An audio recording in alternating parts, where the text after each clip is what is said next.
At ito na nga guys, umpisa na natin. Meron tayong panibagong project. Small project lang, from Santa Maria, Bulacan. At ayan po, ang napili niya ay soft blackout na S-fold curtain with sheer and valance board na plain lang.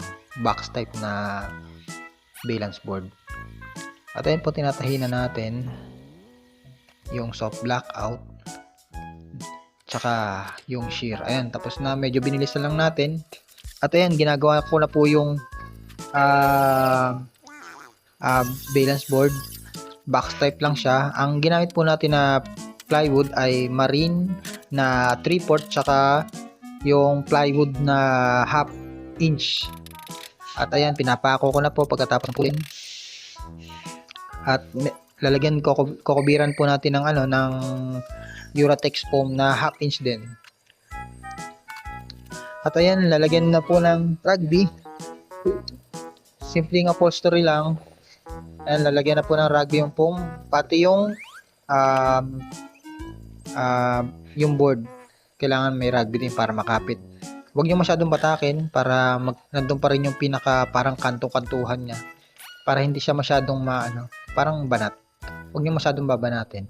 At optional lang din paglalagay ng ng fiber fill. Pero mas maganda meron. At ayan, kinoveran ko na siya ng tela din. Kung ano yung kurtina, yun din ang kakabit sa board.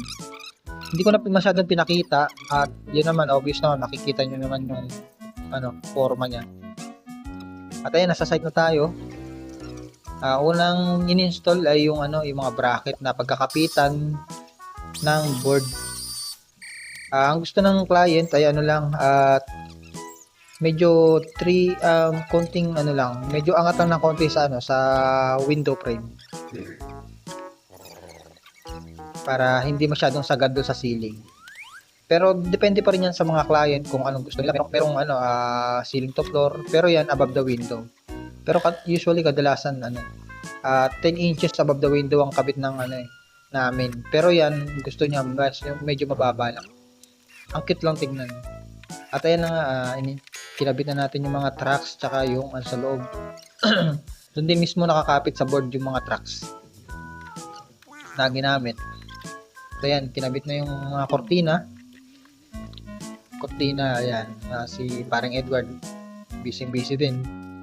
At yan sa gilid nga pala, yan sila ko para maglalagay ako dyan ng tie back holder. Ang sukat pala dyan na standard natin ay 4 meters and para pagkakapitan ng tie back holder. At yan nga po, medyo mabilis-bilis lang. Ayan, inaayos na natin pagkatapos nating ma-steam.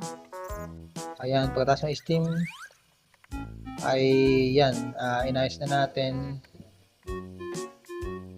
Makikita nyo, kailangan nakapix siya na tupiin nyo na agad para mas maganda yung bagsak. Natitrain yung tela, pagka nakaganyan pa nakahawin, natitrain yung tela tsaka yung wave nya para pag tinanggal siya, maganda yung wave nya.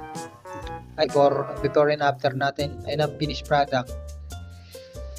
Yan yung sa door side. Ayan, ganda. Hindi na mukhang yan talaga mukhang bahay na. Ang pagkakaiba kasi ng blinds saka kortina, ang kortina kasi, ang vibes kasi para ka talagang nasa bahay. Pagka ang aura niya parang kang nasa opisina. Yun ang pagkakaiba nila. So yun na nga po, finished product natin. Sa mga gusto nga palang magpa-install, message nyo lang po ako or mag-comment lang kayo dito sa baba. Ilalagay ko rin po yung contact number namin tsaka yung kusan yung mga details na kami makakontakt. Maraming salamat po sa mga nanood. Yan po mga finished product, body for windows yan. Maraming salamat po.